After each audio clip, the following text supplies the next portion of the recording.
Дараагийн мэдээлэл танилцуулъя. Америкийн нэгдсэн улсын ерөнхийлөгч Дональд Трамп Америкийн нэгдсэн улсын олон улсын хөгжлийн агентлаг болох USAID-ийн санхүүжилтийг зарцаасан. За үүнээс болоод нэгдсэн үндэсний байгууллагын хэрэгжүүлдэг зарим төсөл хөтөлбөрт бол санхүүжилт дутах. За энэ нь бол дэлхийн нийтээр бол эрүүл мэндтэй холбоотой хямралыг бас үүсгэж байгаа гэдгийг онцолж байна. За тухайлах юм бол нэгдсэн үндэсний байгууллагын зүгээс хүний дархлал хомсдлын вирустай тэмцэх ийм үйл ажиллагааг явуулдаг. За үнэхүү санхүүжилт бол дутагдсантай холбоотойгоор цаашдаа энэ вирусын дархлал өдөрт 2000-аар нэмэгдэх боломжтой гэдгийг Нүбийн тооцоо судалгаагаар анхааруулж байгаа юм байна. За Нүбийн дохын эсрэг тэмцэх агентлаг даваа гарагт Америкийн нэгдсэн улсын зарцаасан санхүүжилтийг сэргээх юм уу эсвэл орлуулахгүй байх юм бол дэлхийд даяар өдөрт 2000 шинэ тохиолдол бол халдвар бол гарна. За үүнээс үүдээд нас баралт 10 дахин нэмэгдэх боломжтой гэдгийг бол мэдэгдэж байгаа. За Дональд Трамп 1-р сарын 20-ны өдөр албан тушаалаа хүлээж авмагцсан Америкийн нэгдсэн улсын олон нийтэд үзүүлдэг гадаад бүх тусламжийг бол цогсоосон. За хэд хоногийн дараа бол энэхүү үйл ажиллагаагаа боддоор хэрэгжүүлсэн. За харин Америкийн нэгдсэн улсын төрийн департамент дохын эсрэг яаралтай тусламжийн төлөвлөгөө нь энэхүү Дональд Трампын авч хэрэгжүүлсэн арга хэмжээнд нөлөөлөхгүй гэж мэдэгдэж байгаа. Гэхдээ бол эрүүл мэндийн салбарт үзүүлж байсан санхүүжилт тасалтантай холбоотойгоор бол түүний үзүүлэх нийт эмнэлгийн тусламжийн үйлчилгээнд нөлөөлөл нь бол ихээхэн өндөр байна. За ялангуяа хүний дархлал хомсдлын вирус дохын халдвартай хүмүүст бол маш эмзэг нөлөөллийг үзүүлж байгааг Нүбийн дохын халдвар эсрэг хөтөлбөрийн гүйцэтгэх захирал Вини Ваяма Женевт бол сэтгүүлчдэд мэдгдсэн байна. За Америкийн нэгдсэн улс гинт санхүүжилтэд татсан. За үүнээс болоод олон эмнэлгийг бол хаах ёстой босон олон мянган эрүүл мэндийн ажилчдыг цомогтгож байна. За энэ бүхэн нь бол шинэ халдварын тоо нэмэгдэнэ гэж үзэхээс өөр аргагүй байдалд оруулж байна. За Нүбийн дохын халдварыг тэмцэх энэ байгууллагаас өдөр бүр нийтдээ 2000 шинэ халдвар авч магадгүй гэдгийг тооцоосон гэдгийг мэдэгдэж байгаа. За энэхүү загварчлалыг бол Нүбийн ашигладаг загварчилд үндэслэж хийсэн байна. За харин энэхүү тооцоолол ямар байдлаар хийсэн гэдэг нарийн мэдээллийг бол тухайн байгууллагаас олон нийтэд мэдэгдээгүй байна. За Нүбийн энэхүү санхүүжилтэд тасарсантай холбоотой олон эмзэг байдал бол үүсэж байгаа. Америкийн нэгдсэн улсын олон улсын хөгжлийн агентлаг бол 90 хоногийн хугацаанд бол санхүүжилтийг нь бол зарцааж байгаа. За 4-р сард тухайн санхүүжилт нь дахиад сэргэж орж ирэхгүй байх юм бол эсвэл өөр бусад засгийн газруудаас тухайн санхүүжилтийг орлох ийм санхүүжилт олохгүй тохиолдолд бол эх 4 жилийн хугацаанд 6.3 сая хүн дохын улмаас нар хосох борох болно гэдгийг бол Нүбийн байгууллагаас анхааруулж байна. За хамгийн сүүлийн үеийн мэдээлэлээр 2023 онд дэлхийн хэмжээнд дохын улмаас 600 мянган хүн амнасаа алдсан ийм мэдээлэл гарсан. За тэгэхээр бол энэ цаашдаа 10 дахин нэмэгдэх магадaltaй гэсэн ийм анхаарал татсан олон нийтийн сэтгэлийг сэртгийлсэн ийм мэдээллийг хийж байна.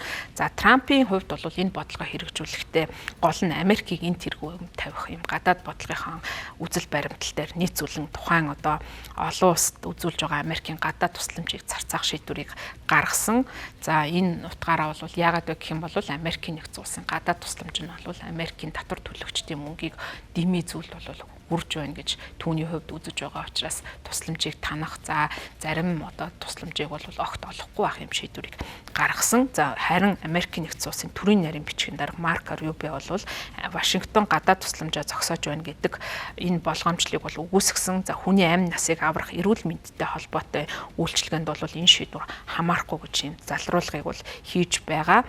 За Трампын багийн зүгээс ялангуяа Elon Musk-ийн удирдсан төрийн бүтээмжийг сайжруулах зорилготой энэхүү яам агентлагийн зүгээс бүх USAID-ийн гэрээг цуцалж байгаа, ажилчдыг нь халж байгаа, засгийн газарт бол нүүрэлсэн үрэлгэн байдлыг арилгах арга хэмжээ авч байгаа гэж мэдэгдэж байгаа. За гэвч бол яг хэдий тооны татвар төлөгчдийн мөнгийг хэмнэж чадсан мэдээлэл бол одоогоор тодорхойгүй байна. Хүний дархлал олдмол хомсдлын вирус дохоос урьдчилан сэргийлэх эмчилэгт дэлхийн хариу арга хэмжээг удирддаг UNAIDS нэртэй энэхүү агентлаг нь бол өнгөрсөн жил Америкийн нэгдсэн улсаас 50 сая $50 үндсэн санхүүжилт авсан. За энэ бол тус агентлагийн төсвийн 35%-ийг бол бүрдүүлж байна. Тэгэхээр бол Америкийн нэгдсэн улс тусламжаа зарцаасан явдал нь бол энэхүү байгууллагын санхүүжилтийг бол сох тутах нэлээд их хэмжээний санхүүжилт шаардлагатай байдлыг бол үүсгэж байгаа. За Америкийн нэгдсэн улсын хувьд бол зөөлөн хүчний бодлогыг хэрэгжүүл олон улсад бол энэхүү тогтоо тэмцэх үйлдэлээр дээрээ бол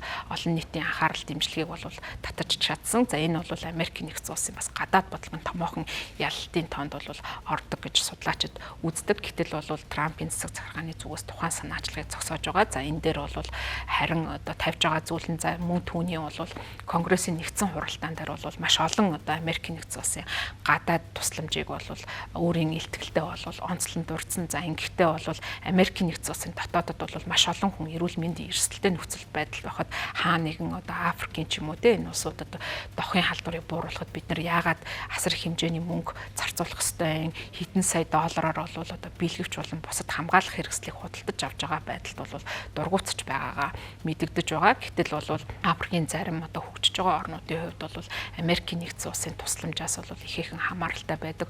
Өөрийн хүчээр бол дотоод энэхүү эрүүл мэндийн хямралтай нөхцөл байдлыг шийдвэрлэх болцоогүй байдаг. За энэ нь бол хэдийгээр тодорхой нэгэн улсын дотоод асуудлыг шийдвэрлэж байгаа ч гэсэн алсуураа дэлхий бол хоорондоо нарийн холбогдсон учраас нэг улсад үүсэж байгаа эрүүл мэндийн нөхцөл байдал нөгөө улс руу тархах юм аюултай. Өөрөөр хэлбэл Африкт дохын тохиолдлыг бууруулж чадна гэдэг нь цаагаараа Америкийн нэгдсэн улсын эрүүл мэндийн давхар ачаал үүсэх энэ нөхцөлийг бас бууруулж байгаа ийм цаад нөлөөтэй ийм үйл ажиллагаа байгаа. За үүнийг бол одоогийн байдлаар Америкийн нэгдсэн улсын засаг захиргаа бүрэн ухамсарлаагүй байгаа учраас энэхүү одоо санаачлага эргэн сэргээх шаардлагатай гэж хөгжиж байгаа орнууд үзэж байгаа юм байна.